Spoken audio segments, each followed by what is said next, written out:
Tá certo, professora. Ok. Bom, podemos, Nádia? Sim, professora, pode começar. Bom, então, o professor Paulo Ricardo Schier, é doutor e mestre em Direito Constitucional pela Universidade Federal do Paraná, realizou estágio pós-doutoral na Universidade de Coimbra, no Centro de Democracia e Direitos Humanos, é professor e pesquisador do programa de mestrado em Direitos Fundamentais e Democracia do Centro Universitário Unibrasil, foi professor convidado da Universidade da Polônia, é professor de Direito Constitucional da Unibrasil, professor de Direito Constitucional do Instituto de Pós-Graduação em Direito Romeu Felipe Bacelar, na Academia Brasileira de Direito Constitucional, e na academia deu agora travou um pouco aqui o PowerPoint, mas pesquisador vinculado ao Diretório de Pesquisa do Conselho Nacional de Pesquisa do CNPq, desenvolve pesquisas vinculadas à linha de direitos fundamentais e condições materiais da democracia, membro honorário da Academia Brasileira de Direito Constitucional e membro fundador da Academia Brasileira de Direito Processual Constitucional, além de autor de diversos livros, né? Mais do que tudo isso que está expresso no currículo Lattes do professor Paulo, eu posso afirmar que ele é uma pessoa de boa vontade, de um coração fraterno, não é, que se disponibilizou a estar conosco nessa manhã de terça-feira e que apresentou esses textos. É uma pessoa que vibra com o direito constitucional e com os fatores da democracia brasileira, não é? Além de tudo, é um amigo que eu admiro muito, que eu tenho tido a oportunidade de trabalhar já há 5 anos na rede de direitos fundamentais e democracia. Professor Paulo, eu passo então a palavra para que o professor possa fazer a sua exposição e peço para a Carol tirar aí o PowerPoint. Seja muito bem-vindo.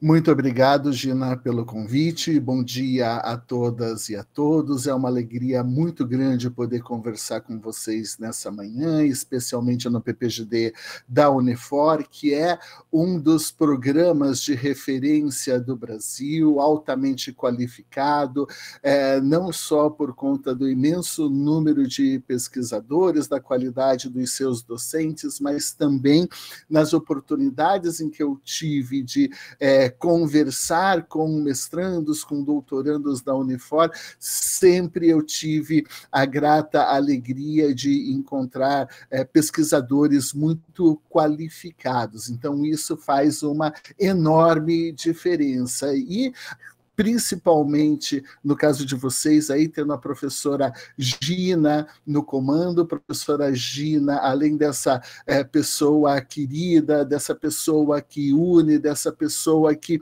desempenha um papel muito importante no âmbito do direito constitucional brasileiro, efetivamente e reconhecidamente uma grande pesquisadora, uma referência quando a gente discute direito constitucional aqui no nosso país.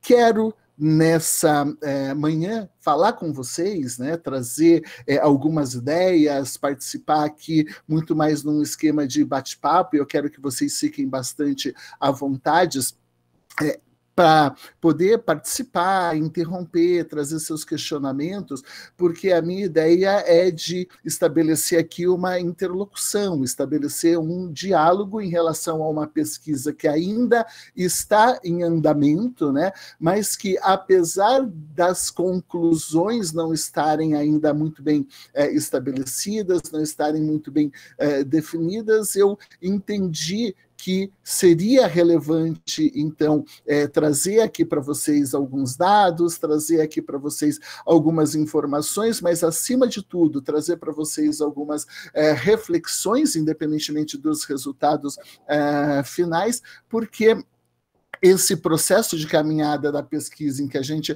coloca em escrutínio os dados, em que a gente coloca em escrutínio as ideias, né, que nós estamos pensando, é um momento relevante que também integra aqui o papel da academia. O objeto central, então, dessa minha pesquisa diz respeito ao desenvolvimento humano vinculado com o incremento informacional diante do fenômeno das fake news. Então, o primeiro recorte para a gente poder conversar aqui diz respeito exatamente a essa noção sobre desenvolvimento humano e os vínculos do desenvolvimento humano com a democracia. Basicamente, então, quando nós falamos de democracia e a importância do desenvolvimento humano para a democracia, nós podemos imaginar duas grandes tradições teóricas que vão colocar a democracia de uma forma vinculada com os direitos fundamentais e democracia numa relação de tensão com direitos fundamentais. Basicamente, dentro da primeira linha, nós encontramos autores, como é o caso de Robert Dahl, que vão defender a noção de que os direitos fundamentais, eles são pressupostos da democracia, ou seja, eles são pressupostos de deliberação no processo democrático, no processo de tomada de decisões. Essa noção aqui, então, é importante, por quê?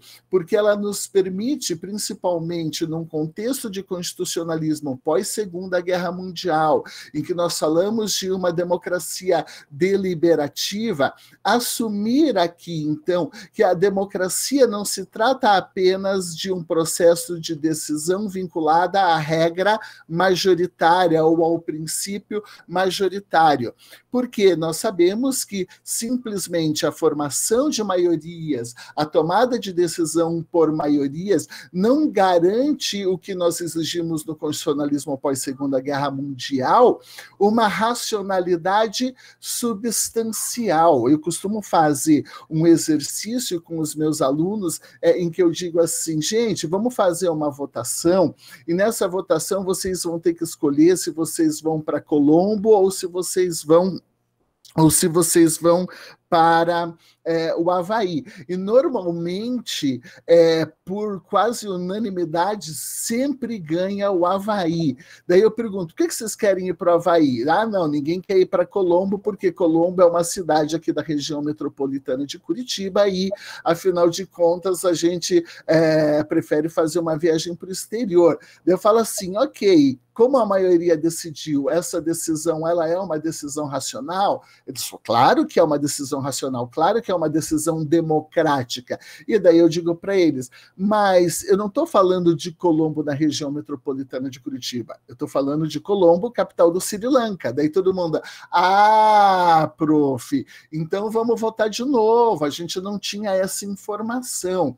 Então, quando eu coloco aqui um problema, uma manipulação que diz respeito a um aspecto informacional, a gente percebe que isso afeta a tomada de decisão, que isso afeta a deliberação. Então, existem diversos fatores aqui que são colocados pelas diversas teorias deliberativas que podem afetar no processo democrático, que podem afetar o processo de deliberação. Então, é evidente que se nós não temos fontes plurais de informação, nós não teremos resultados legítimos ou um escrutínio legítimo quando nós tomamos as nossas decisões. É claro que se nós assumirmos uma configuração de democracia em que nós temos voto censitário e que, portanto, só homens brancos proprietários podem votar, o resultado de leis, o resultado de políticas públicas jamais refletirão aqui interesses de minorias ou interesses das mulheres e assim por diante. Então, a questão da simples maioria, para que ela adquira uma feição de legitimidade, ela vai exigir pressupostos deliberativos. O Robert Dahl, que eu citei agora há pouco para vocês, né, não é o único autor que vai tratar de pressupostos deliberativos, né? A gente encontra isso também em Habermas, em Santiago Nino, no Roberto Gargarella, dentre tantos outros, né? Mas o Robert Dahl, que eu estou tomando aqui exemplificativamente, ele vai dizer que os pressupostos de deliberação são os pressupostos de participação efetiva, igualdade de voto, entendimento esclarecido, controle do programa de planejamento, que, em última análise, diz respeito ao poder de pauta, quando e o que nós podemos discutir, inclusão de todos os adultos e, portanto, a participação de todos os potencialmente interessados em uma determinada decisão. A partir do momento em que a gente reconhece esses pressupostos de deliberação, então, o que nós conseguimos observar? Nós conseguimos observar que a questão de liberdade de expressão e a questão informacional ou de incremento informacional são essenciais para qualquer tipo de regime democrático. Então, não só no que diz respeito, quando a gente fala em liberdade de expressão, em exprimir as ideias, externalizar as ideias e assim por diante, né, difundir as ideias, mas também é de extrema relevância, por quê? Porque sem a liberdade de expressão e sem acesso à informação adequada, nós não teremos uma efetiva deliberação, nós não teremos um efetivo processo de decisão. Ok, muito bem. É nesse contexto, portanto, que a discussão sobre desenvolvimento humano se torna de extrema relevância. E aqui eu não estou falando exatamente do índice de IDH, mas eu estou me referindo a uma outra categoria trabalhada pelo Amartya Sen, especialmente no desenvolvimento, lá no livro dele do Desenvolvimento como Liberdade, e também no livro sobre a ideia de justiça, quando ele trata sobre o debate sobre vidas, liberdades e capacidades, cujo texto eu indiquei para a leitura de vocês. Bom, esse texto do Amartya Sen, basicamente, ele traz como ideia central, então, que quando nós discutimos justiça, quando nós discutimos desenvolvimento, Amartya Sen se notabiliza como um grande crítico das concepções e das ideias abstratas de justiça, não é? Ele faz uma crítica muito intensa, não é o objeto central aqui da nossa conversa, mas nos capítulos iniciais, principalmente do Ideia de Justiça, em relação ao que ele chama de teorias metafísicas ou teorias abstratas, tais como a teoria do John Rawls, como a teoria contratualista tradicional, tais como a teoria do libertarianismo num modelo do tipo do Robert Nozick e assim por diante. Então, de acordo com o pensamento do Amartya Sen, as concepções tradicionais, as concepções abstratas de justiça, muitas vezes elas tendem a valorizar a riqueza, a opulência, a aquisição de bens ou o acesso aos bens. Porém, na perspectiva do Sen, é preciso tomar cuidado para não confundir os meios com os fins, não é? Rendimentos são importantes pelo que ajudam as pessoas a realizar, incluindo aí uma vida boa, uma vida que valha a pena ser vivida. E no caso, quando a gente fala de uma vida boa para o Amartya Sen, de uma vida que vale a pena ser vivida, nós estamos nos referindo aqui a um processo de escolha.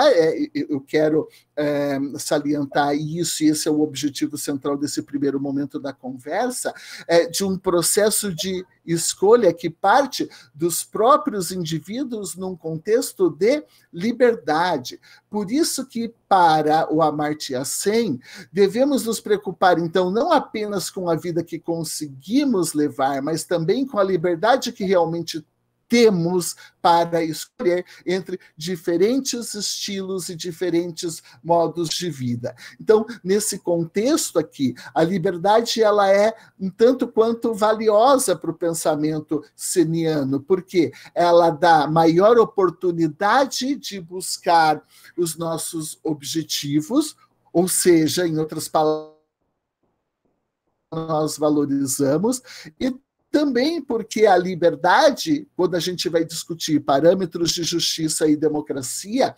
valoriza o próprio processo de escolha. Então, vejam como isso está vinculado àquela noção em que a ideia de desenvolvimento, de liberdade e de direitos fundamentais se interliga fortemente com a noção de democracia. Porque, ao valorizar o próprio processo de escolha, nós podemos ter certeza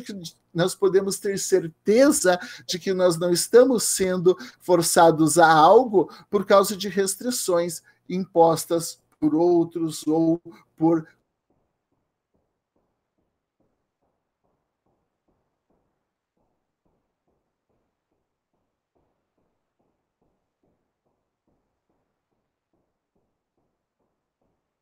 que o leva a adotar o que ele chama de uma concepção ampla do processo de escolha. Vocês, então, devem aqui se lembrar daquele exemplo da leitura do texto de vocês, quando ele se refere ao Kim, não é? E que ele diz lá, num caso, o Kim ele quer ficar em casa, ele fica o dia inteiro em casa por vontade própria, porque aquilo foi uma escolha dele. No outro caso, está travando para vocês muito? Não? Ah, tá, porque apareceu ali alguém falando de travando, achei que pudesse ser um problema de conexão aqui. Travou rapidamente, mas está tudo bem. Ok, tudo bem. Se travar, por favor, vocês me avisem, né? Então, veja, o Sen ele traz ali aquela ideia do Kim, que o objetivo do Kim, a vontade do Kim é ficar em casa. Numa hipótese, ele fica em casa porque ele quer. Na outra hipótese, você tem bandidos, não é? Assaltantes que entram na casa dele, roubam e obrigam o Kim a ficar em casa. Nas duas situações, ali, de acordo com o pensamento do Amartya Sen, o resultado final ele foi atingido, sem dúvida nenhuma. Porém, isso não significa que nas duas situações nós temos aqui um resultado democrático ou um resultado justo. Ele usa, então, esse exemplo aqui para dizer que a oportunidade não pode ser entendida como resultado. A expressão que ele usa é como culminância, pois daí teria que dizer que o Kim, né, teve resultados idênticos, teve resultados justos ou teve resultados democráticos pelo objetivo em ambas as situações, quando ele ficou em casa porque ele quis ou quando os ladrões obrigaram ele a ficar em casa. Mas isso é errado, né? Isso é errado. Por quê? Porque na situação em que ele fica em casa por conta de uma imposição dos bandidos, o Kim ele não escolheu o resultado e por isso o processo da culminância não foi legítimo. Isso gera reflexos, pessoal, na leitura das capacidades, né? Por isso que ele faz essa articulação com a questão das capacidades. Nós devemos examinar nesse contexto, né,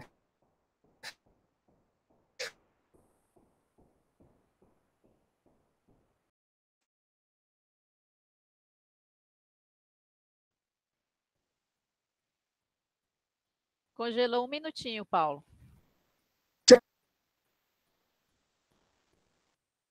A capacidade de uma variedade. Alguém falou? Não. É de uma abordagem mais ampla.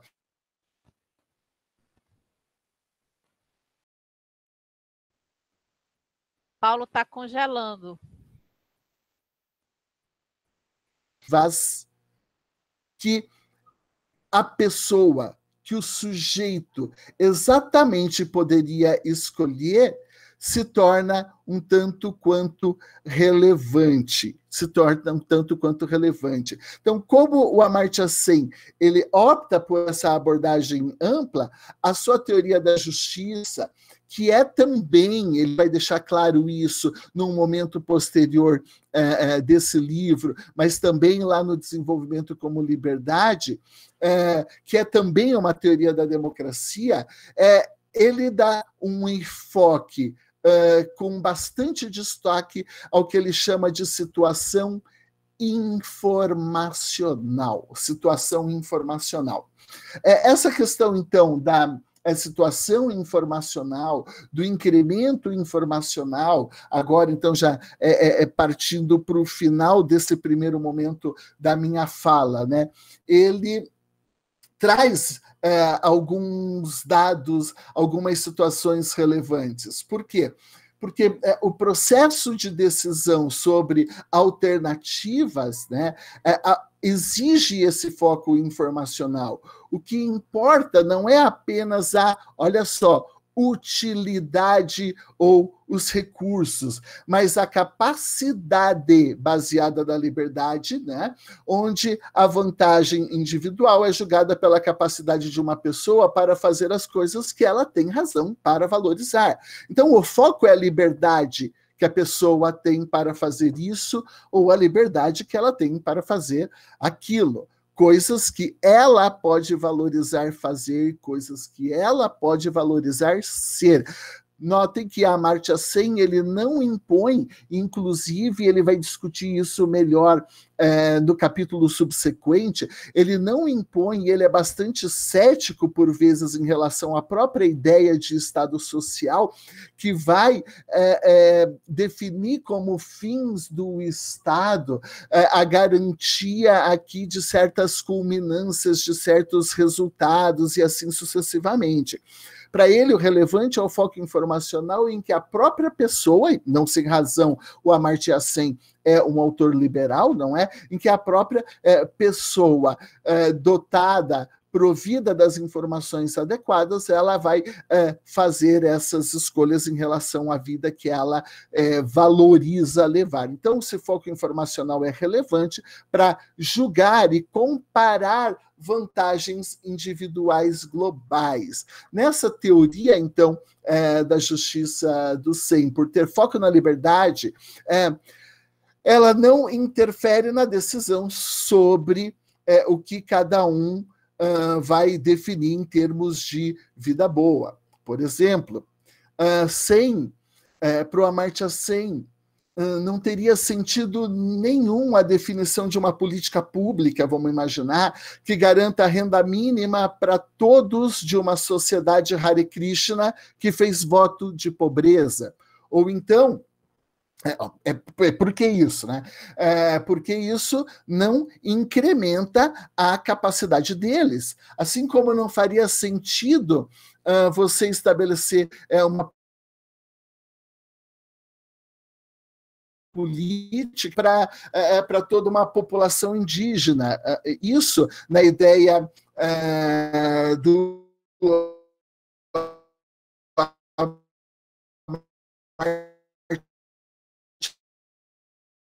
sem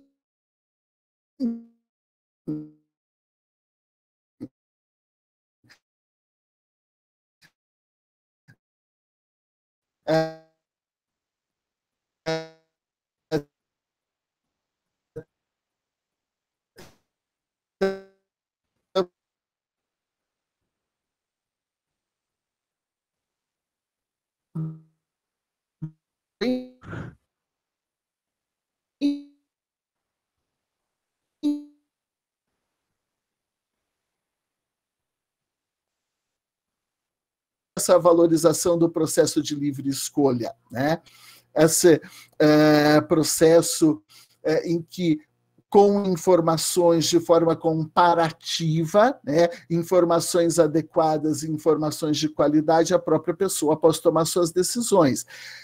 Mas esse incremento informacional, ele é essencial na teoria democrática da justiça do Amartya Sen, porque ele faz a seguinte observação.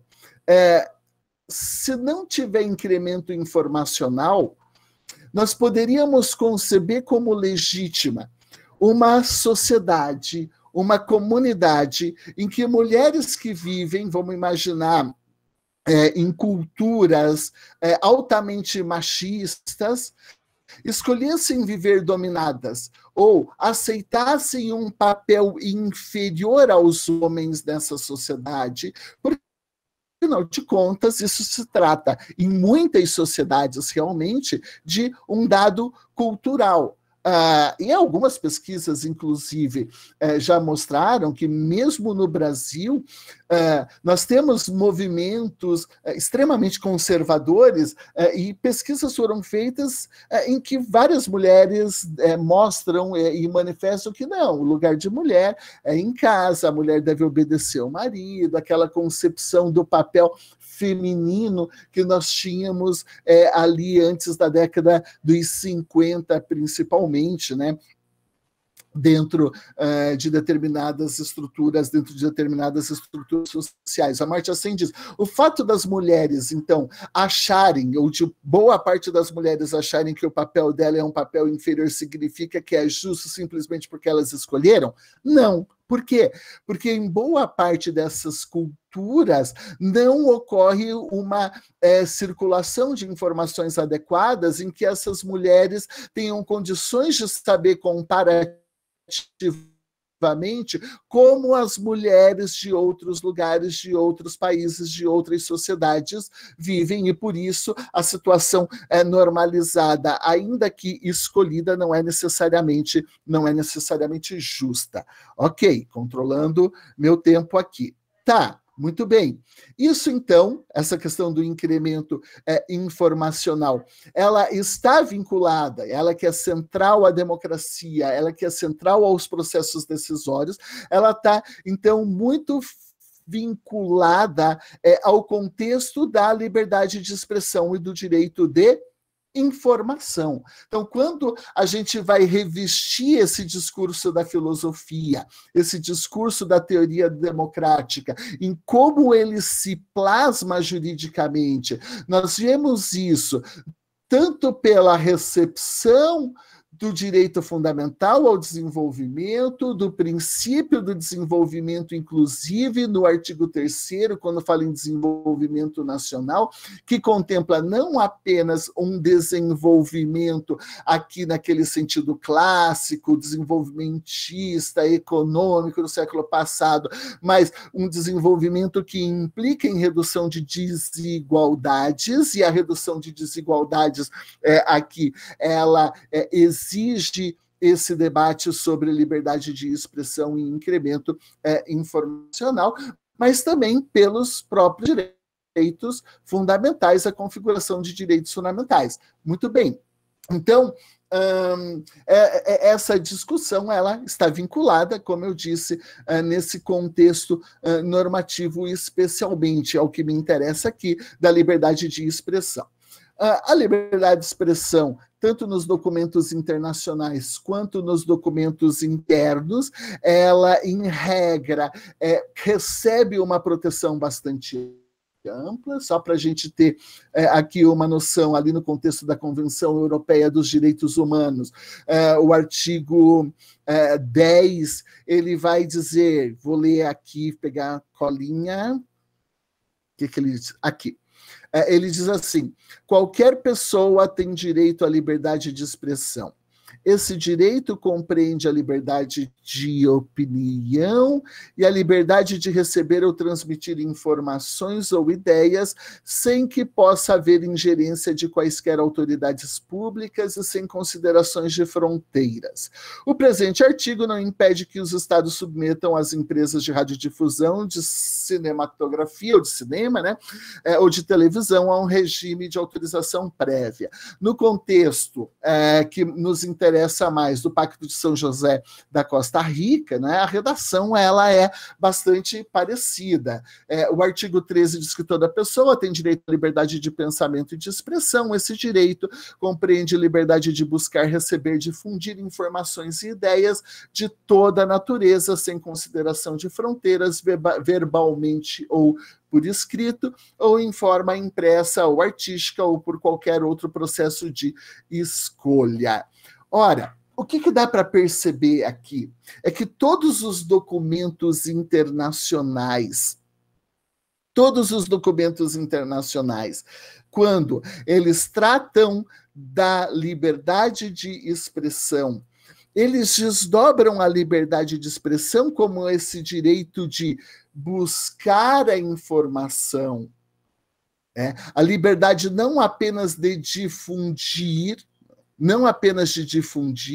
mas também o direito de buscar informação, e informação adequada. Então, por isso que é muito comum, e a gente vê, por exemplo, aqui no Brasil, o Ingo Sarlet, com grande maestria, sempre sustentar que a liberdade de informação, ou o direito de informação, ele é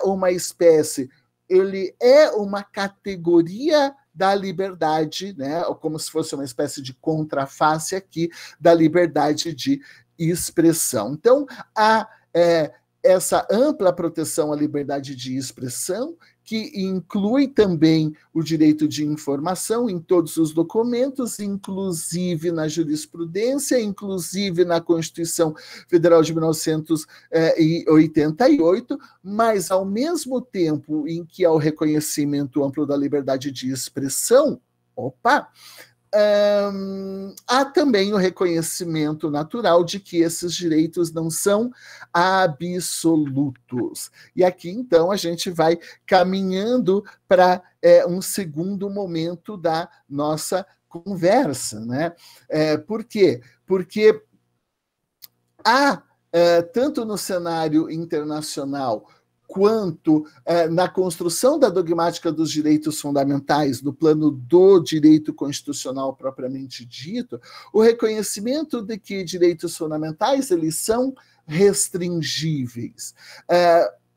Classicamente, se a gente partir da construção aqui,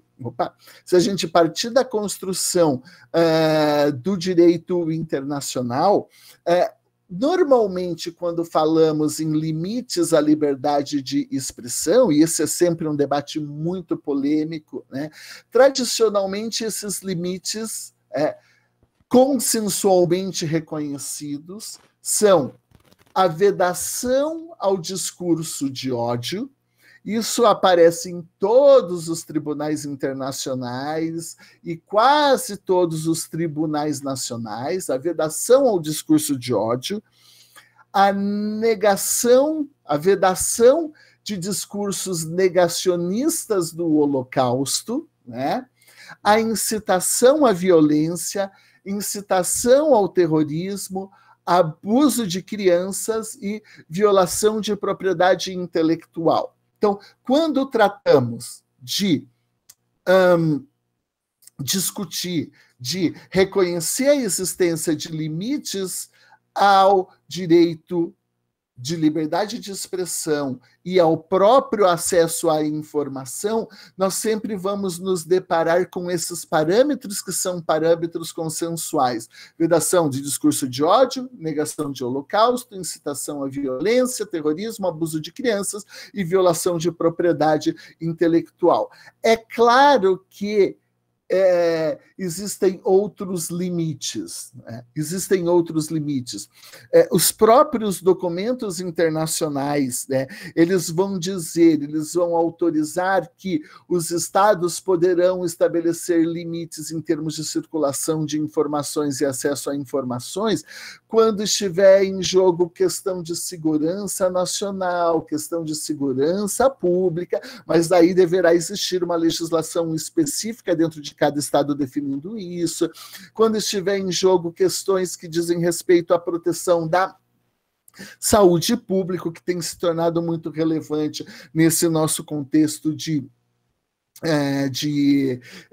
pandemia, de modo que, de acordo com fundamentação constitucional adequada, né, de acordo com uma justificativa constitucional adequada, que isso é uma das principais exigências quando nós falamos de intervenção estatal no campo do direito à informação e assim por diante, né, essa existência de racionalidade mediante uma justificativa constitucional, mediante um ônus argumentativo constitucional. Então, nós teremos a possibilidade de outros limites em relação a esse discurso, em relação a esses limites de forma mais exata de acesso à informação.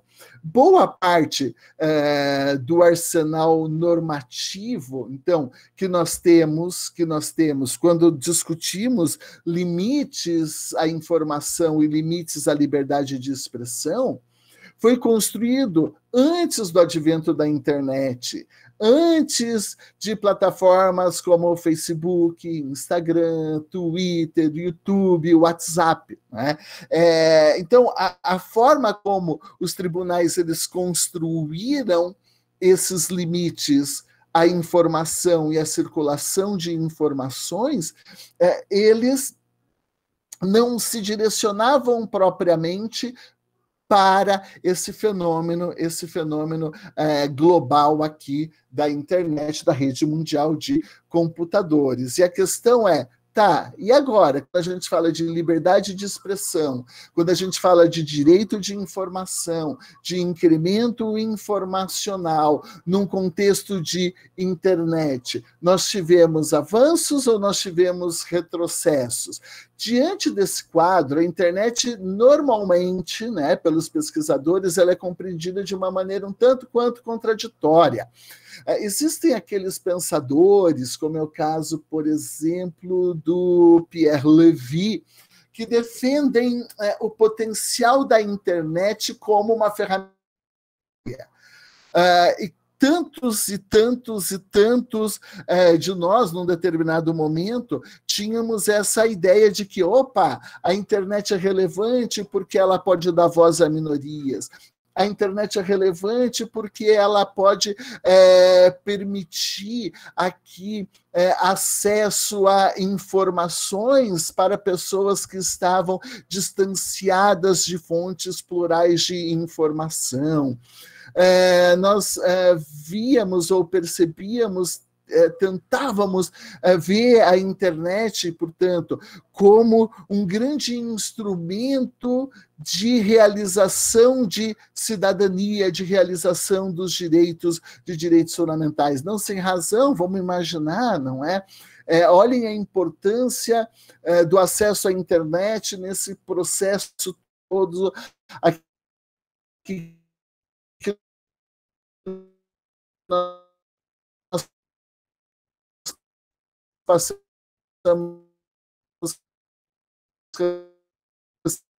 recentemente de acesso à tecnologia. O acesso à internet pode, inclusive, a chamada de serviços públicos, né? E não é sem razão que vocês vão encontrar inúmeras teses que defendem que haveria, inclusive, um direito fundamental de acesso à internet. Mas, né, como eu disse, as opiniões são contraditórias. ao mesmo lado em que a internet tem um potencial muito grande de incremento de exercício de cidadania, ela também é vista com desconfiança, porque não raro oferece também riscos à democracia, seja porque, numa perspectiva libertária, à la Holmes, por exemplo, né? Alguns entendem que a internet é o novo campo do mercado de ideias, e por isso prevaleceria nesse universo aqui uma espécie de vale-tudo, cabendo aos próprios usuários julgarem o conteúdo do que vai ser veiculado, do que vai circular, e que, portanto, cada um dentro da sua esfera de liberdade poderia escolher quais conteúdos vão ou não vão consumir, e, portanto, haveria nesse mercado de ideias a noção típica libertária aqui, de uma espécie de autorregulação do mercado. Ok, coisas ruins, naturalmente as pessoas vão deixar de consumir. Fake news, né, que a gente está começando agora a entrar nesse momento da conversa, naturalmente as pessoas vão deixar de consumir conteúdos de mau gosto, naturalmente as pessoas vão deixar de consumir. Então, haveria essa crença aqui de autorregulação. O que, né, não é necessariamente uma verdade, porque dentro dessa noção de mercado de ideias, a gente vê a proliferação aqui de conteúdos tendenciosos, de conteúdos de mau gosto, de pornografia infantil e tantos crimes que são cometidos nesse ambiente. Além disso, né, e não só além disso, mas bem por conta disso, o Humberto Eco falou aquela famosa frase que a gente gosta de repetir, né, de que a internet deu voz aos idiotas, de que a internet deu voz aos ignorantes, né, e bem por isso ela é vista com desconfiança. Porque nesse quadro, vamos imaginar, não existem instrumentos jurídicos ainda, e nem instrumentos tecnológicos capazes de levar a cabo um efetivo controle desse mercado. Pelo menos, né, para aqueles que acreditam que o Estado deve intervir nesse campo. Então, nessa linha, né, a internet ela tem se mostrado bastante nociva para a democracia. Não sem razão, não é novidade para ninguém. Nós vimos ali a questão do Brexit, né, e da Cambridge Analytica. Nós vimos a nocividade da internet na eleição de Donald Trump. Nós vimos a nocividade da internet na eleição do Bolsonaro, nós vimos a nocividade da internet e vemos isso nas campanhas antivacinas e outros tantos movimentos negacionistas, nós vemos a nocividade da internet no que tange com a defesa da cloroquina e os cloroquiners, não é? E são apenas alguns exemplos da potencial nocividade aqui da propagação de informações sem uma adequada regulação e que o Estado não consegue dar conta. Isso se agrava não só, deixa eu cuidar do meu tempo aqui, isso se agrava não só pelas razões tradicionais que sempre existiram no campo da exploração de notícias falsas, mas também por uma razão adicional, né? Então, a gente se questiona, poxa vida, mas por que a circulação de notícias falsas? Ok, você quer denegrir a imagem de uma pessoa, você quer obter resultados políticos, você quer implantar um sistema autoritário em que você vai controlar, em que você pretende controlar as ideias ou direcionar a tomada de decisões, que isso já existia mesmo antes da internet. Mas com o advento, vamos chamar assim, da internet, e principalmente de uma forma mais recente, isso daqui assume um caráter diferente. Por quê? Né? Onde que está o incentivo de plataformas não combaterem de forma eficaz fake news, não combaterem de forma eficaz o conteúdo daquilo que circula na rede?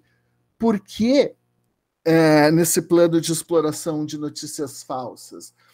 Isso vocês encontram ali num determinado momento do texto do Zardo, não é? Que vocês leram em inglês. Porque boa parte, ou talvez a maior parte da receita advinda de propagandas é vinculada ao engajamento, é vinculada ao número de acesso, ao número de cliques.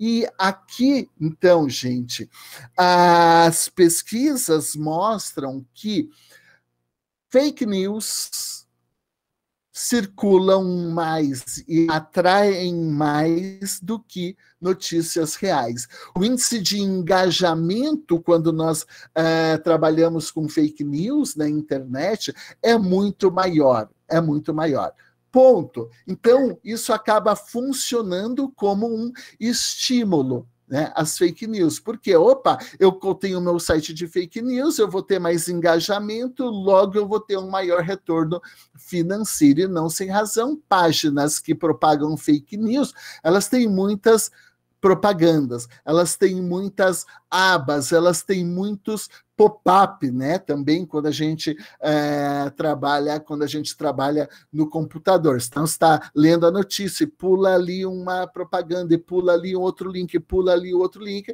porque eles ganham com isso, e quanto mais falsa a notícia, do tipo, desde o enlarger penis, né?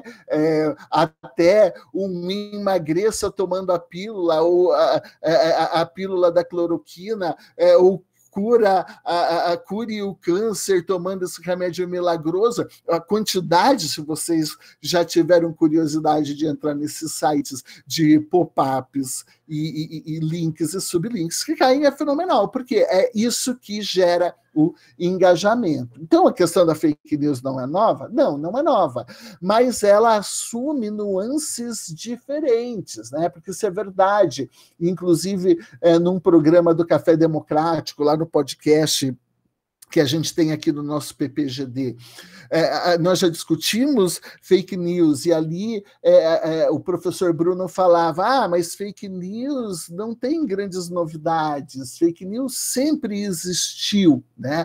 É verdade, mas não é verdade. Por quê? Porque as fake news, elas assumem uma configuração muito diferente das velhas notícias falsas, digamos assim, né? E por que ela assume uma feição diferente? É por conta da complexidade do processo todo em termos de circulação de informação.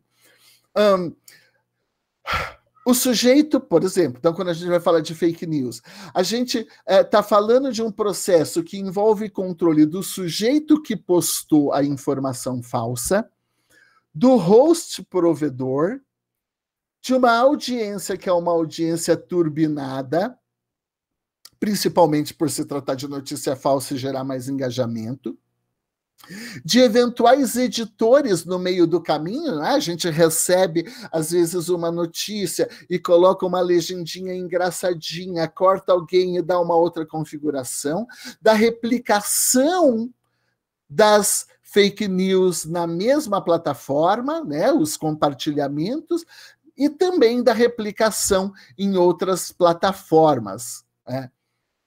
E muitas vezes, gente, essas plataformas, elas sequer têm sede no Brasil, né?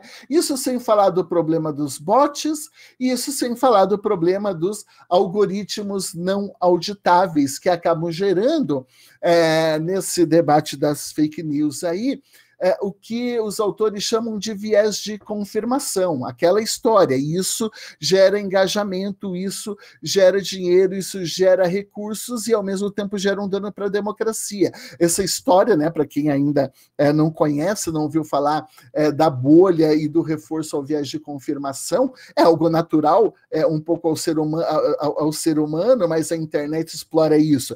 Você vai lá e clica um ok numa notícia que você achou legal, dizendo que a cloroquina é o remédio que cura a Covid-19. quando você clica nesse curtir, o algoritmo ele vem assim, opa, então ele é a favor, ele é um cloroquiner, ele gosta desse tipo de teoria da conspiração. Então, automaticamente o algoritmo, como ele quer mais engajamento por conta das receitas que vão poder gerar na plataforma, ele vai começar a te mandar só notícias de teorias conspiratórias ou teorias que confirmem essa ideia de que, afinal de contas, a cloroquina é o remédio que vai salvar todo mundo contra a Covid. Então, você entra aqui numa bolha, você fica num viés de confirmação. O algoritmo, ele acaba retirando a pluralidade de informação, ele acaba limitando a capacidade de decisão. E exatamente por essa razão aqui, não é? É que a discussão de fake news, ela assume um perfil diferente, ela assume uma perspectiva diferente quando nós discutimos incremento informacional. Não se trata apenas de notícias, não se trata apenas de discutir notícia falsa. Ok, maravilha. Tradicionalmente, os instrumentos de combate às notícias falsas que já existiam dão conta desse fenômeno? Gente, tirando a legislação e a antiga lei de imprensa, que inclusive foi declarada não recepcionada pelo Supremo Tribunal Federal integralmente, como a gente lida com fake news antes dessas legislações que estão sendo elaboradas muito mais recentemente? A gente lidava com os crimes tradicionais, né? Então, normalmente, os problemas de fake news, eles desaguavam em debates sobre injúria, calúnia, difamação. Normalmente, eles eram idos para discussão sobre incitação à violência, racismo, pedofilia e assim por diante. Então, o debate da fake news, ela não era voltada para o instrumento, a ideia de uma notícia manipulada. Era, e ainda é em grande medida, tratada pelo alvo, pelo objeto, pelo dano, né, que causa em relação à honra, à imagem, à proteção da integridade física e moral das crianças e assim por diante. Ocorre que esse tipo de tratamento ele não dá conta de resolver a questão das fake news num contexto de internet, né? Esse problema novo é grave? Claro que é grave. Claro que é grave. Porque às vezes a gente ouve assim, mas Paulo, e eu ouvi isso algumas vezes, se fake news sempre existiu, já existem alguns instrumentos tradicionais que dão conta de trabalhar isso numa perspectiva penal, por que a gente está preocupado com isso?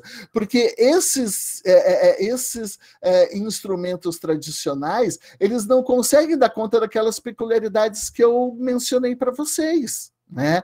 Dos danos e dos efeitos que, eventualmente, a fake news num ambiente turbinado pode gerar para a democracia. Muitas vezes, alguns tipos de danos que não são danos quantificáveis numa perspectiva de mas e a saúde do João? E a integridade física do Pedro? E o direito à honra e à imagem das pessoas? Tanto a situação é grave num contexto de América Latina, agora eu vou entrar em alguns dados, que no Brasil, de acordo com pesquisa realizada pela Kaspersky, né? 62% da população, gente, não sabe reconhecer uma fake news, né? Se a gente faz uma análise global, uma média global de América Latina, a média é de 70% da população na América Latina não sabe identificar o que é uma fake news. O número mais complicado, o índice mais complicado é no Peru. Os peruanos são os que menos conseguem reconhecer fake news. 79% dos peruanos não conseguem identificar fake news. Em segundo lugar, acho que daí vinham os colombianos, com 73%, e os chilenos com 70%. O Brasil, 62%, no contexto da América Latina, é o mais espertão, né? Mas ainda assim é um índice um tanto quanto elevado para a gente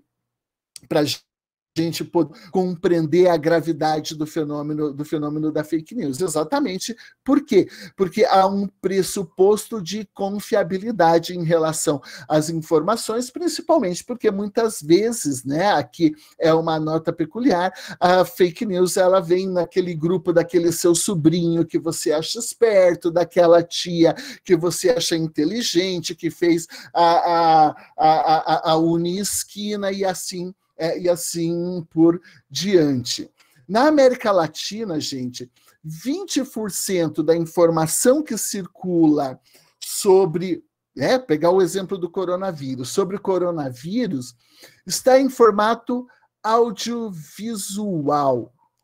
De janeiro a julho desse ano, checadores de 11 países latinos desmentiram 272 conteúdos nesse formato de vídeo que circula em YouTube, TikTok e WhatsApp. E o Brasil aqui é o grande campeão. As plataformas daqui esclareceram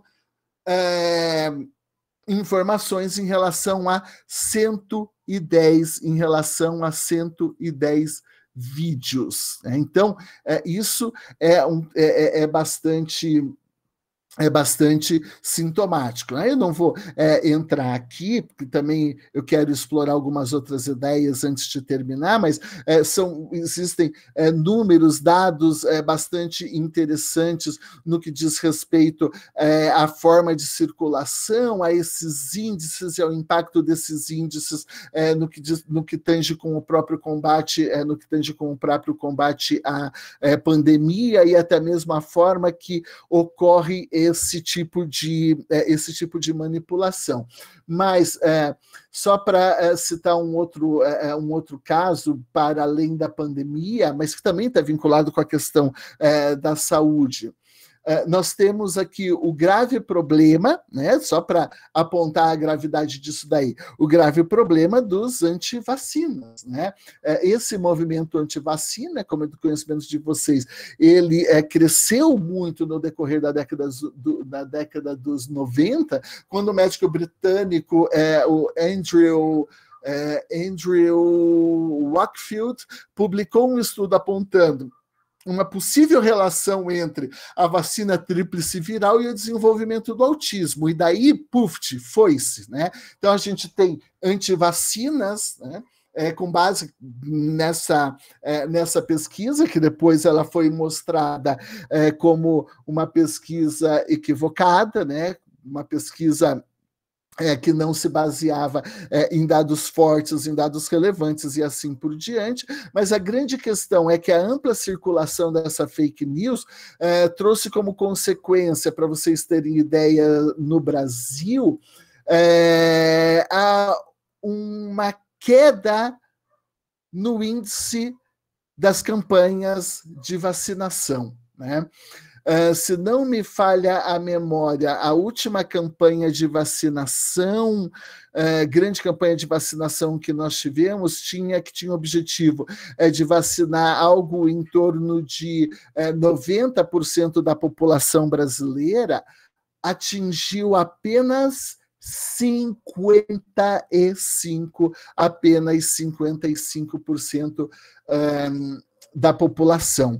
Isso se agrava porque, numa outra pesquisa que foi feita pelo IBOP, né, eles fizeram aquela pesquisa por amostragem em todas as regiões do país, com todas as classes, com todos, né, o espectro de representatividade, e eles colocaram 10 fake news sobre vacinas, 10 afirmações falsas sobre vacina, e pediram para identificar. Você acha essa informação verdadeira ou falsa? Todas eram falsas. Gente, 67% dos pesquisados disseram que pelo menos uma das informações eram verdadeira. Olha a gravidade, né?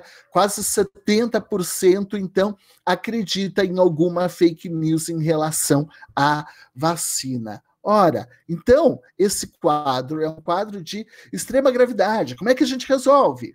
A Alemanha, então, partindo aqui para uma fase final, né? A Alemanha criminalizou, né? Além de criminalizar, a Alemanha também editou aqui a Network Enforcement Act, e de acordo com essa norma, então tem até alguns comentários do Alessio Zardo ali no texto que eu passei para vocês, né? Nessas publicações que envolvem fake news, né?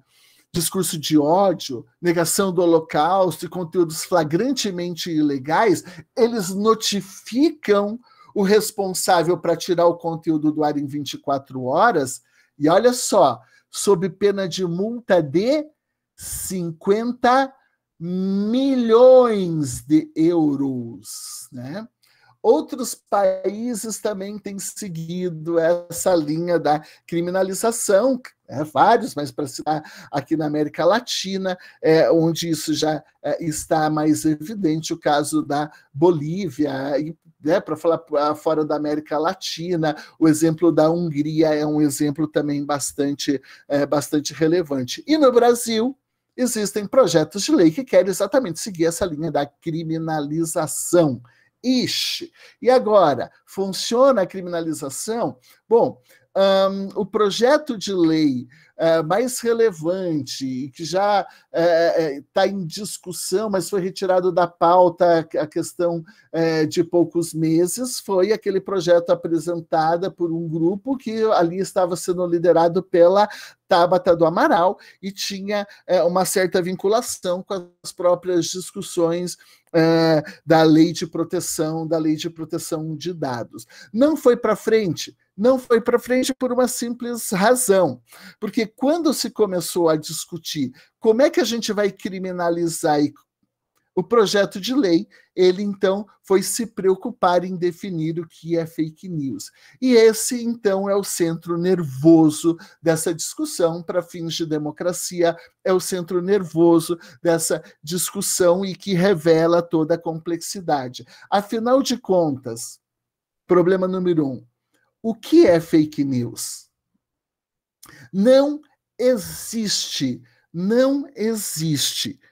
um consenso em nenhum lugar do planeta Terra em relação ao conceito de fake news, né? E quais são os elementos que poderiam entrar para caracterização desse tipo penal. Normalmente, nos países como é o caso da Alemanha, como é o caso da Hungria, como é o caso da Bolívia, né? E como é o caso do projeto que tem no Brasil, eles partem de textos muito vagos, de textos muito imprecisos na definição do que seja fake news. E daí entra num problema que no Brasil a gente, vai duro nessa história. Fake news é ruim, tem que combater. A gente tem uma cultura de criminalização, de resolver tudo com direito penal. Então vamos fazer com que isso seja crime? Opa, é um pouco cultural nosso. A questão é que, tanto na Europa como nos Estados Unidos, a principal preocupação com a... Deixa eu ver meu tempo aqui. Opa, eu vou acabar nos 5 minutos aqui. A grande preocupação com a criminalização, ela diz respeito à possibilidade de fake news ser um fator autorizativo de censura, né? É um fator que pode ser utilizado por conta das expressões vagas na definição do tipo, algo que, então, um governo de ocasião ele pode se utilizar para retirar notícias. E, portanto, o grande medo é de um controle excessivo, de uma censura excessiva, principalmente de caráter político em relação às informações. Exatamente porque o limite de definição do que é uma fake news em relação ao que é uma notícia falsa que foi produzida sem intenção de criar danos, por exemplo, isso é muito tênue, né? Então, há o risco da censura, há a dificuldade de conceituação de fake news e, portanto, o risco de abuso do poder público, mas também há o risco, quando você começa a criminalizar, de abuso dos próprios agentes privados, que, com medo de sofrer a penalidade de da criminalização ou dessas multas de 50 milhões de euros, eles passam as entidades privadas, sei lá, como o Facebook, e o Facebook é rico nesse tipo de exemplo, e o Google também é rico nesse tipo de exemplo, a estabelecer uma espécie de censura particular ao que vai circular na rede. O caso clássico do Facebook ocorreu quando algumas mães, né, colocaram foto delas amamentando os filhos e o Facebook foi lá e retirou essa fotografia. Depois isso gerou um movimento muito grande de reação. Várias mães postaram fotos amamentando.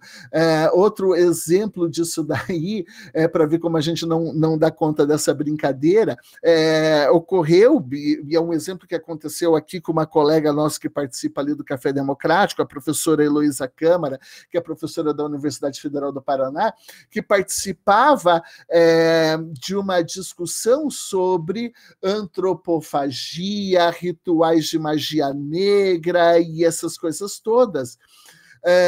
E num determinado momento, explicando, era um estudo antropológico, a conexão caiu, não voltou mais, eles entraram em contato com o Google, o Google Meets, para saber o que aconteceu, porque não era um problema de conexão, e receberam a informação de que o algoritmo ele fica escutando tudo isso que a gente está falando, e quando algumas palavras-chave aparecem, isso corta. Então, acaba funcionando como uma espécie de censura em relação, que é realizada, na verdade, por próprios agentes privados. Então, as fake news, né, dificilmente podem ser definidas como um ente penal autônomo. Por quê? Porque a gente, para definir a fake news, ou vai cair em injúria, calúnia, difamação, afetação da legitimidade das eleições, abuso de poder econômico, dano à saúde pública, porque se a gente for tentar de uma forma desvinculada com esses outros tipos penais para criar um tipo penal autônomo, a gente não tem como emitir ou como criar um juízo de valor em relação à própria essência do que é fake, não é? Do que é fake, a gente o problema do que é fake e do que é news. Então, isso poderia gerar aí o risco da criminalização de sátira, arte digital, por exemplo, e até mesmo convicções pessoais. Eu sempre lembro aqui de uma decisão que eu gosto muito da Suprema Corte norte-americana, quando eles discutiam questão de liberdade de expressão e limites da liberdade de expressão na década de 30, em que o juiz Marshall ali, se não me falha a memória, ele dizia, olha, uma coisa é a pessoa emitir notícias falsas com a intenção de, e por isso que o Alessio, ele se escora um pouco nisso, com a intenção de prejudicar. Agora, você não pode, então, propagar determinadas notícias e informações falsas, mas que você tenha convicção de que sejam verdadeiras? O debate mais bobo em relação a isso diz respeito a terraplanistas. Terraplanistas. Não causam dano para ninguém. E muitos terraplanistas, né, têm a convicção de que a Terra é plana, por diversos elementos que eles juntam, o escambau A4, ponto. Qual que é o sentido de você proibir? Então, veja, eu não estou defendendo fake news, eu só quero que vocês entendam a dificuldade da brincadeira. Mas, por conta, para ver como a situação é limítrofe, se a gente não aceitar, por exemplo, o terraplanismo, o passo seguinte, e não é muito distante, é dizer, opa, então determinadas religiões não vão poder nos seus cultos, ou não vão poder, dentro dos seus jornais internos e dos seus boletins internos, falarem que, afinal de contas, curou, que teve o milagre da Virgem Maria, que teve o milagre do Espírito Santo, porque não há evidências científicas em relação a isso, quando pessoas de determinadas religiões têm convicção em relação à realização de milagres. Então, vocês veem como a questão aqui ela é de uma complexidade extremamente grande. Qual que é a saída para isso? A maior parte dos países, então, entendem, dos países não, dos pesquisadores entendem que a criminalização é a pior das saídas. A criminalização não dá conta de resolver o problema. E ela pode tendencialmente conduzir a uma série de abusos. As medidas mais adequadas, elas dizem respeito a medidas administrativas, que elas se mostram quando elas envolvem os próprios agentes aqui da construção dessas plataformas, de provedores e assim por diante, mais efetivas do que medidas penais, mas também de uma atuação mais holística que contemple a própria movimentação da sociedade civil. E o grande exemplo aqui é o movimento do Sleeping Giants, não é? Que tem feito essa pesquisa, fake news, site de fake news, jornal de fake news, eles não fazem exatamente o boicote, porque o grande problema é esse que eles constatam, eles não fazem o boicote à empresa que divulga fake news, porque o impacto disso não é necessariamente relevante, porque vai continuar tendo os interessados, vai continuar tendo fonte de financiamento para a existência dessas páginas, eles então vão direto nos financiadores, eles procuram os patrocinadores, as empresas que fazem publicidade, inclusive muitas vezes sem saber, e informam e eventualmente boicotam quem faz publicidade. E daí um pouco da lógica da Lava Jato, né? A forma mais eficaz é de você cortar ali o financiamento da fake news, porque se existe fake news é porque existe alguém que financia esses divulgadores. É evidente que, independentemente de medidas administrativas, a gente vai depender muito de uma atuação ponderada dos tribunais. Eu vou concluindo por aqui. Por isso que esse texto que eu passei para vocês do Zardo, ele é muito relevante, porque essas discussões todas, né, elas vão parar no campo judicial, e nesse campo judicial há sempre um risco aqui, que é o risco de punições seletivas, né? Quando a gente está discutindo fake news. Por que punições seletivas?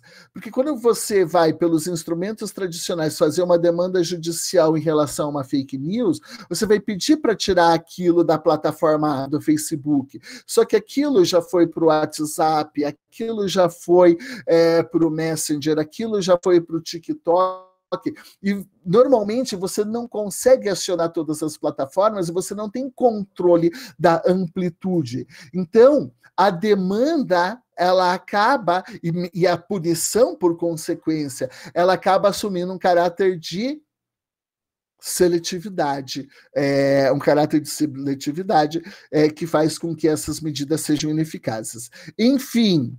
Enfim, acho que eu já falei demais, acho que eu já ultrapassei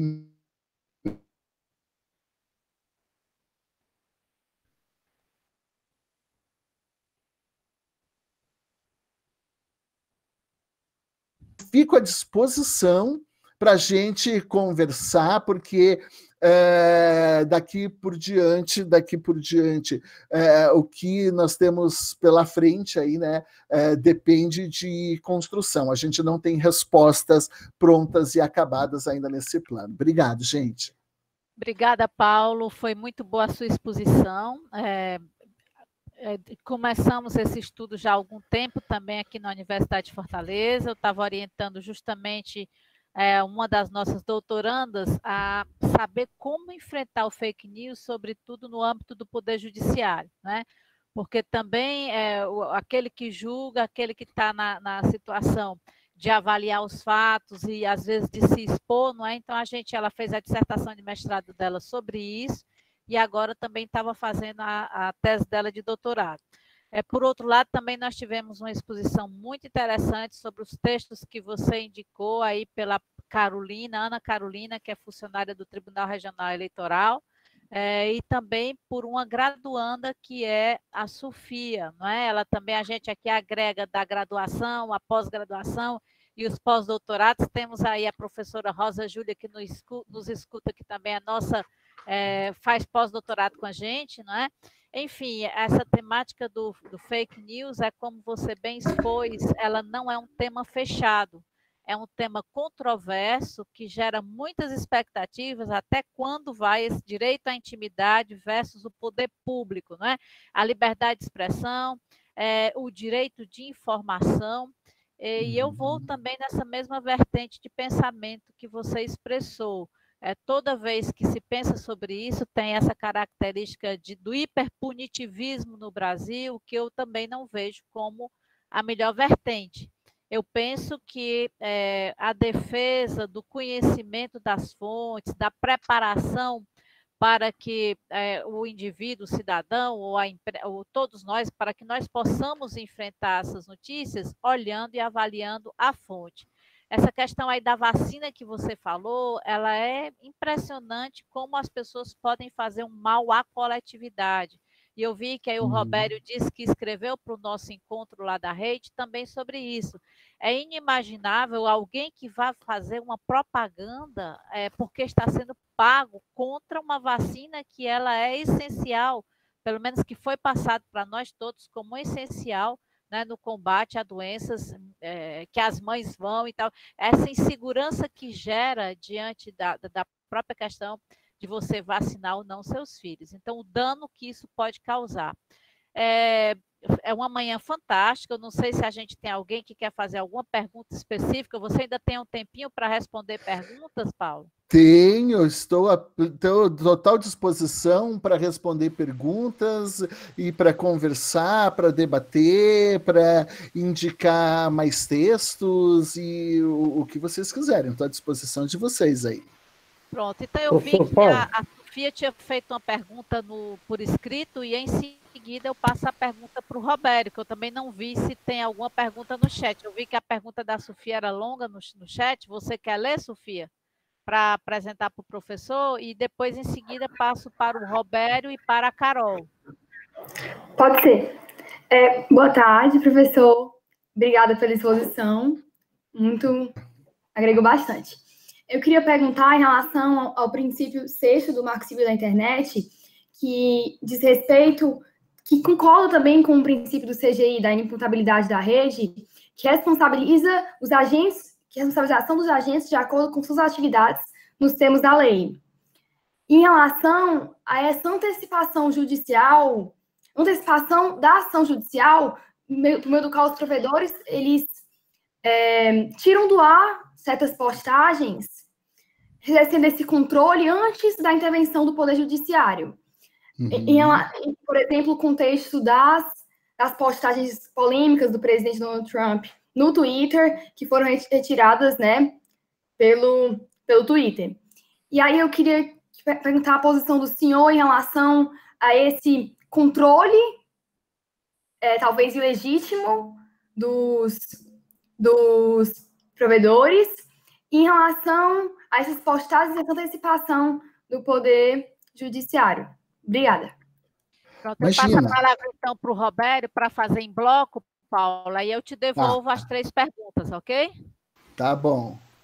Robério. Professor Paulo, o senhor realmente, no seu texto, o senhor abordou todos os pontos relevantes, sem deixar sobrar nada.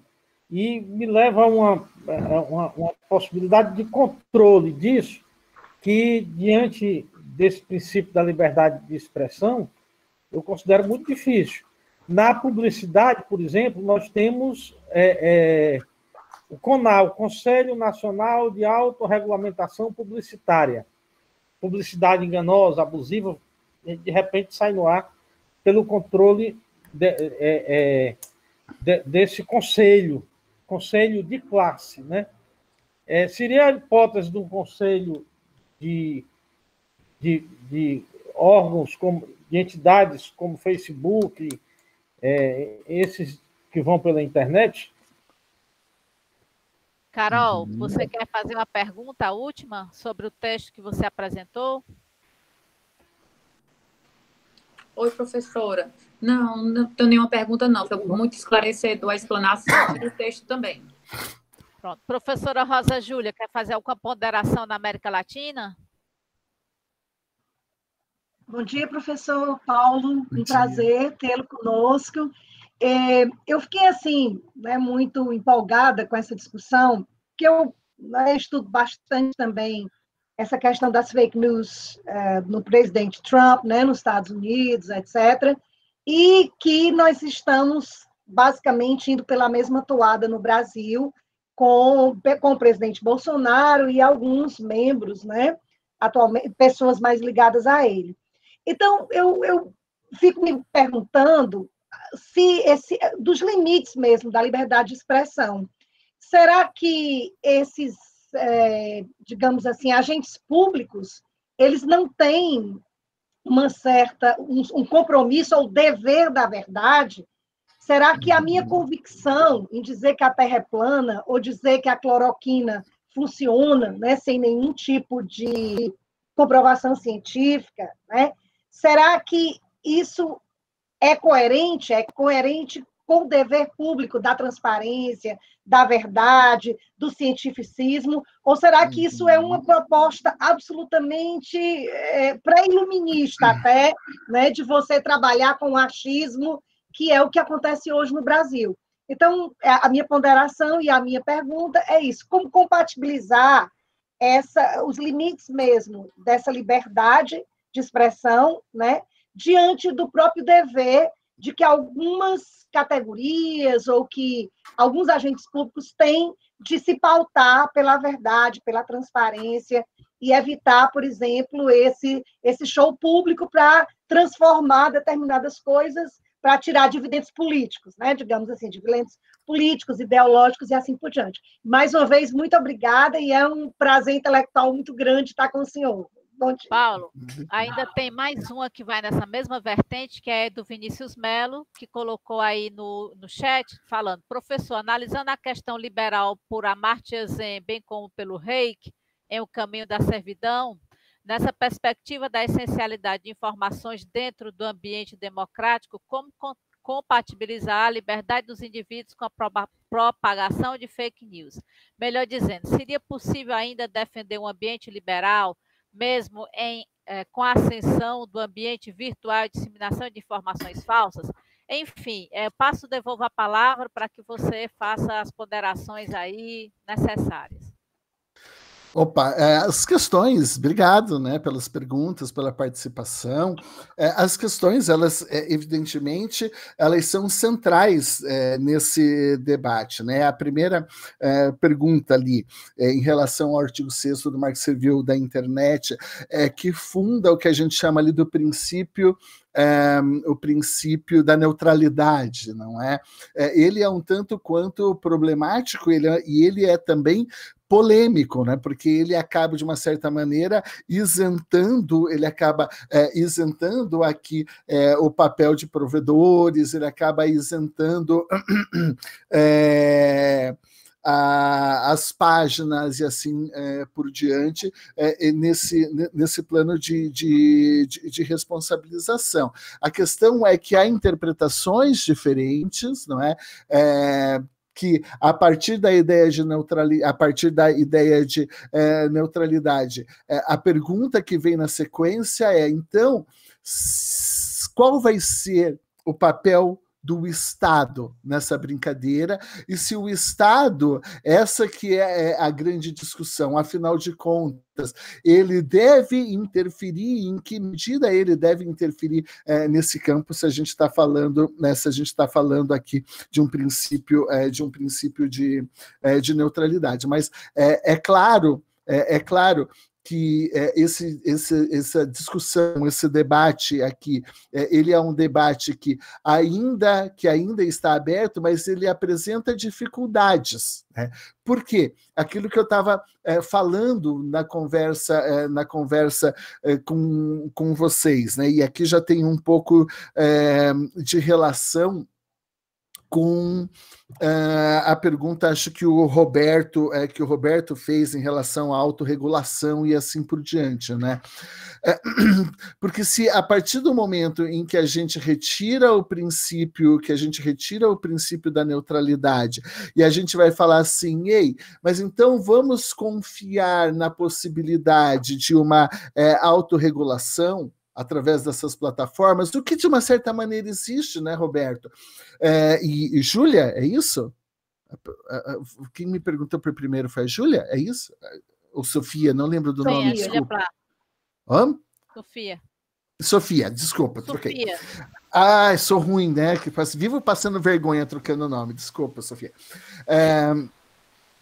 Quando a gente entra nesse plano aqui, né, como estava falando antes, a gente vai ter aquele problema de que já existe, de uma certa maneira, uma autorregulação, porque quando você vai fazer a adesão a essas plataformas, existem ali aquelas condições de uso, e são essas condições de uso que permitem que, muitas vezes, o próprio Facebook, o Twitter, etc. e tal, eles já retirem, independentemente de uma provocação estatal aqui, determinadas manifestações. Isso, então, foi o que aconteceu recentemente ali com o Twitter do Trump, mas isso aconteceu também em relação ao episódio brasileiro, né, que alguns estão esquecendo ali em relação ao Olavo de Carvalho, não é?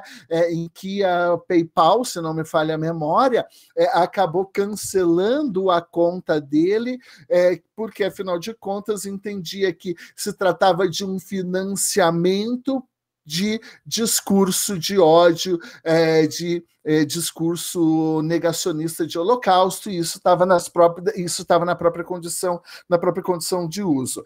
Agora, é importante a autorregulação.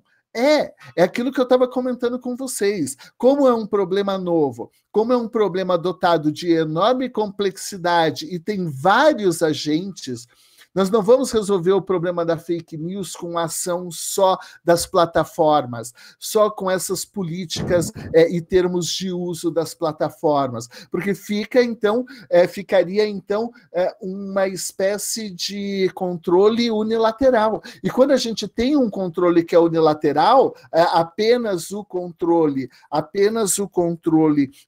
da plataforma, isso tende a ser abusivo, não é? Aquela história. Quando você deixa um mecanismo de controle na mão de um único agente, deixa de ser controle. Então, a gente não pode acreditar apenas nisso daí. Eu citei ali, eu comentei com vocês a questão em relação a alguns abusos do Facebook, que, sob o pretexto de tutelar e proteger as crianças, acabou estabelecendo, e esse é o problema do controle único, uma espécie de controle moral, né, em relação a fotografias, né, em relação a determinados estudos científicos e assim por diante. Então, o controle num agente só, num órgão só, ele acaba sendo problemático. Então, a gente tem que imaginar uma situação que contemple, ao mesmo tempo, o próprio termo de uso elaborado pela plataforma, mas também apostar na capacidade de autorregulação e de determinados termos que decorrem não apenas do uso daquela plataforma, mas de um concerto entre as diversas plataformas. Nesse sentido, a Europa já caminhou bastante, não é? Porque eles chegaram a elaborar, eu não tive tempo de explorar isso, uma carta ali com diretrizes para funcionamento dessas plataformas, em que conjuntamente o funcionamento de Facebook, WhatsApp, etc. Tal, dentro desses países, eles levem em consideração alguns parâmetros comuns. Claro que não há uma vinculatividade para os estados adotarem esses parâmetros internamente, mas a França já aceitou esses parâmetros, a Alemanha já aceitou esses parâmetros, então a gente consegue ver já um incremento, nesse sentido. E, evidentemente, né, o próprio, eu estou respondendo meio junto aqui, eu estou olhando as minhas anotações no caderninho e estou falando da pergunta de todos. E, evidentemente, aqui ingressa um papel que é o papel do Estado. Agora, quando a gente fala do papel do Estado, aquilo que eu estava conversando com vocês, a pior medida para resolver a questão de fake news é a da criminalização. É a medida que não funciona.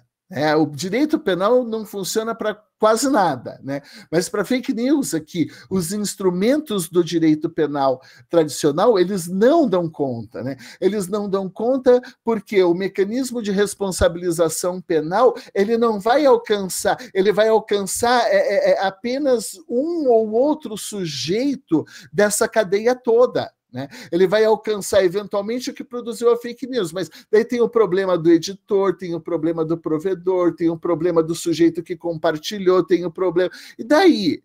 Como é que a gente vai buscar a responsabilização penal de uma cadeia gigantesca de uma fake news que criou um dano? Impossível. O direito penal, ele não tem mecanismo para lidar, com isso. Professora Júlia, é evidente que nós vemos aqui que a nossa grande preocupação não gostamos de fake news, né? Não gostamos, somos contra. Fake news, esse é o pressuposto. Eles representam danos graves à democracia. Eles impedem o efetivo exercício da liberdade, né? Eles impedem que nós consigamos aqui implementar aquela perspectiva de desenvolvimento humano. E é claro que quando a gente discute fake news, principalmente diante de governantes, nós estamos em face de claras violações do princípio republicano, do princípio da transparência, do princípio do dever de informação, do acesso às informações adequadas, enfim, de tudo aquilo que estrutura uma sociedade efetivamente democrática e uma república. E é claro que há um dever, aqui de autoridades públicas, se a gente for falar não apenas de direito constitucional, mas também de direito administrativo, no que tange com o compromisso com as informações. E a pergunta da senhora, ela nos remete a um outro campo de reflexão, a um outro campo de reflexão, que é possível responsabilizar autoridades públicas, inclusive por crime de responsabilidade. Pronto, essa é a preocupação, por decorrência da propagação de fake news, né, que interfiram em resultados de votação e que gerem danos. Olha a questão aí da Covid à população. A minha pesquisa não foi por esse campo, mas eu tenho a impressão que sim. Quando nós falamos de agentes públicos, mais especificamente de agentes políticos, que devem dar respostas e responder por seus atos perante a sociedade, porque nós estamos falando de soberania popular, né? Nós estamos falando de soberania popular, nós estamos falando de Estado de Direito, em que agentes públicos e o Estado ele é responsável por suas condutas. Então, eu imagino que a responsabilização política, claro, não dá para generalizar, mas a responsabilização política de agentes de Estado que têm esse compromisso de informar, tem o compromisso de transparência, isso poderia ser resolvido num plano de responsabilização política, impeachment, ou dependendo do nível disso, mas eu não sei, eu precisaria estudar, professora Júlia, até mesmo uma ação de improbidade administrativa, né? Mas aí que está, eu não avancei para esse ponto, não, mas seria possível, imagino que sim. É uma tese. Eu agradeço a presença do professor Paulo Schier. Paulo, eu também elogiei muito a tua mulher aqui antes, viu? A Adriana é show também, não é? E eu já estou vendo que está aparecendo mais perguntas, mas eu estou dizendo para o pessoal que você vai estar com a gente aqui do dia 28 ao dia 30 de outubro, que aqui você começou esse debate, com certeza você tem uma tese e bastante informação sobre essa matéria. Em nome da Universidade de Fortaleza e do PPGD Unifol, agradeço sempre o seu carinho, o seu entusiasmo e a sua fraternidade de repartir conosco, né, o seu conhecimento e o seu estudo nessa temática. Né? Então, muito obrigada. Desejo para você uma continuação de semana espetacular e que a gente possa, não é, realizar em breve o nosso encontro virtual e, em seguida, o ano que vem, o nosso encontro presencial. É realmente um prazer ter você aqui com a gente. Gina, eu que agradeço a oportunidade mais uma vez, eu que saúdo todos vocês que tiveram aí paciência de me ouvir falar, eu me empolgo e falo muito e sempre perco a noção do tempo, às vezes me perco até nas ideias, mas o importante é a gente debater, a gente refletir, a gente poder aqui pensar esses problemas, porque a academia, se ela tem uma finalidade aqui importante, é de produzir conhecimento e conhecimento que possa ser revertido em prol do desenvolvimento do Brasil, do desenvolvimento da nossa sociedade, porque o conhecimento que não serve para transformar não serve para nada. E a gente que então está na academia, a gente tem que buscar respostas para os nossos problemas, e vocês estão fazendo isso daí. Então, obrigado pela oportunidade, obrigado pelo carinho, fico à disposição de todos vocês aí, depois a Gina passa meu e-mail, meu WhatsApp, estou nas redes sociais aí, então é só me contactar que eu tenho bastante material para compartilhar com vocês. Obrigado, Gina. Beijo grande, Paulo. E obrigada por você estar aqui conosco. Né? Imagina, eu que agradeço. Tchau, tchau, gente. Teremos o Carlos Estrapazon, professor Dr. Carlos Estrapazon, e os mestrandos e doutorandos que vão conduzir a pesquisa serão o Raul, a Mariana e o Aldic. Boa semana para todo mundo. Paulo, muito obrigada. Tchau.